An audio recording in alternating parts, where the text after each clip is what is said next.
Why are you acting like this? I thought y'all would be good together. No, it's not because both of you are ducks. Another failed setup. Anywho, welcome to today's virtual English lesson. We're going to continue to inform and explain the purpose that we're exploring this week. Remember, when we inform and explain, the writer, you, state a main point or purpose, and you try to present the information in a surprising or interesting way. So yesterday you did that with the how does X explain who you are activity. Today you're going to do my blank history, where you basically tell your history with a particular thing or something or hobby. Consider the various histories of your life, select two of the following topics and explain your personal history with them. So it could be like basketball or any other sport, really, guitar or any other instrument you might play, your history with music, your history with drawing, your history with traveling, your history with school, so the different schools you might have gone to, your history with eating and food, your history of friendship, your history of TV watching, fashion, swimming, fishing, hunting, reading, babysitting, your video game history, your family history, your painting history, your dance history, your pet history, your neighborhood history, your health history, your getting into trouble history, or as someone like to point it out, your criminal record, your hair history, your toy history, your computer history, your singing history, your writing history, your work history. And you could even go even more in depth, like drill down a little bit further if you want. Basically, pick a topic and tell me your personal experience, your personal history with that specific topic. Much like yesterday, I have done a couple myself that we will interact with, and we'll start off with this one right here. This is my personal history with Alabama football. So all of these prompts that I've been giving you the last 2 weeks, yesterday's and today's, these are just seeds.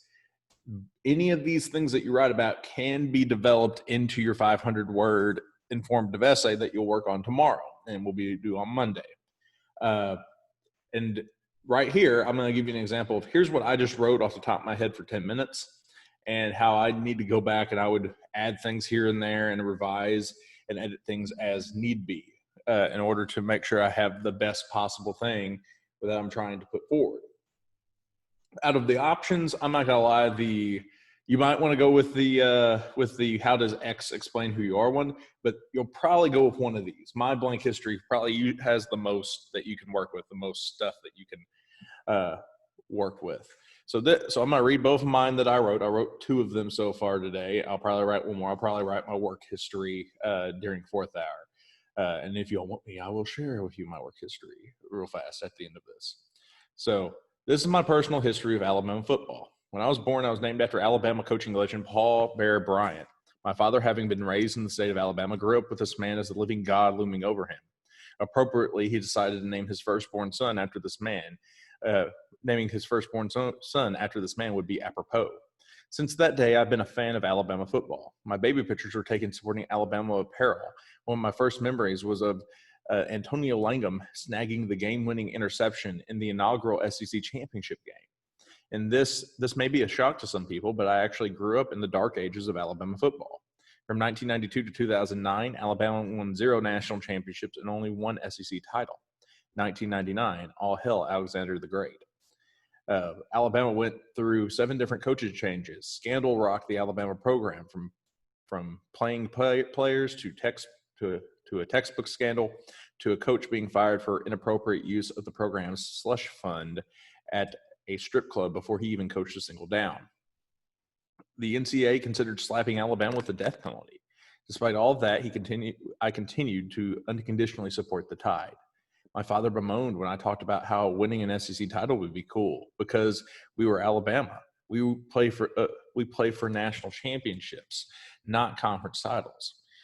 Overwhelmingly excited about Alabama simply getting into the top 5 of a preseason poll, only to witness them fall flat on their faces with 3-8 season, every game of which I agonizingly watched. After years of hope, my prayers as an Alabama fan were finally answered in the form of Nick Saban. I actually thought that Saban was a horrible hire at the time. I thought that he would take our money and run like he had done at every other program he had been at. this essay is not done. This essay is not a perfect essay. I would have I can fix things up. I would actually probably remove this very first line here and start with, when I was born, I was named after Alabama coaching legend Paul Bear Bryant. I would probably add a couple more like earlier life examples of my Alabama fandom.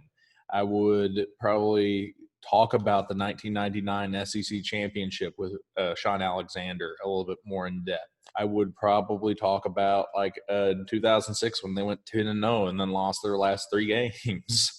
They got up to number 3 in the polls. I was so excited. I'd talk about that. And of course, I would probably even discuss more about the 3-8 season that I watched, and I would talk about more about Nick Saban, because I haven't even gotten into like the last 10 years of Alabama football at this point. So there's a lot more I could write about, and there's also more that I could move around and I would fix up. Like I would probably I'd blend this paragraph and this paragraph probably together if I was to be submitting it for an actual formal essay, or I'd maybe blend them together and then split them up. But that is the point that I'm trying to show you, is that a lot of this is just getting your ideas down, putting them to paper, getting them out in the universe. There's this essay called, pardon my French, S-wordy first drafts. And in it, they talk about how all good writing starts off with initial bad effort. First thing you're going to write is never going to be that great, but you can polish it up and you can make it better. And that's what you're doing. You're putting it down first, and then tomorrow you'll be coming back and polishing it up and making it look better. Here's the other one I wrote, if you want to read it. It is Pokemon, my Pokemon history. I'm a 30-plus-year-old man, and I love Pokemon. While that might not sound as strange as it used to, since Mullins, it is the only media property that has stuck with me for over 20 years. I've outgrown the rest, yet Pokemon persists. It all started back in the mid-'90s. The strange commercial showed humans trying to catch all of these different monster thingies. I had no idea what the game was actually like, but day after day of seeing these commercials, I had to catch them all. On my 10th birthday, I finally got to see what all the fuss was about. My dad took me to the Kmart in Sykeston and purchased me a copy of Pokemon Blue. When I popped the card into my Game Boy, I was greeted with a simple white outline of a house. I walked around what I soon learned was Pallet Town for about 30 minutes before I met Professor Oak, who started my adventure. He told me to choose from 3 Pokemon. Not knowing what in the world I was doing, I selected a Bulbasaur that quickly got the name Bulb, because I knew it was asking me to name my Pokemon, not myself. Steadily but surely, Paul and I worked our way around and around the Kanto region. We acquired other Pokemon along the way, but my Bulbasaur, Ivysaur, and Venusaur Paul was my workhorse. By the time we beat the final gym and obtained our 8th badge, Paul was level 100 and ready to take on the Elite Four. As we ventured through the maze of Victory Road, my stomach turned. I have never beaten a video game before in my life. Could I possibly accomplish the feat with this one? Soon I discovered I was overleveled and swept through the Elite Four and champion with ease after 30 Razor Leafs. Although I had completed the game, I was far from finished. I had only 120 of the 150 Pokemon needed to officially catch them all. That's all I got. And I still need to talk about how I went on to go catch them all. And I haven't even talked about my experience with Pokemon Yellow I played, or how I haven't played any of the other mainstream Pokemon games, how I dabbled with Pokemon Go there for a while, and how video game speedrunning has got me back into watching YouTube videos of Pokemon, and how over the last 2 summers I've played through Pokemon Red and Pokemon Blue using a cheat code just to get a Lickitung, just to see if I could complete the whole game with a Lickitung. You can. He's the only Pokemon I had in my party, and I didn't have to have any HM slaves or anything like that. So, but that is basically what you're doing. You're just sharing your history about something, and that's all you need to do is just tell me your history. It's a personal history. This will probably be one of the ones that you go with your 500 words. I want you to pick 2 of them and kind of just try them out, see which one works for you. And then, of course, tomorrow you're going to polish up whatever the 4 you did this week that you thought was the best. All right. Hopefully I have better luck finding Shakespeare Duck a girlfriend, and I will see y'all later.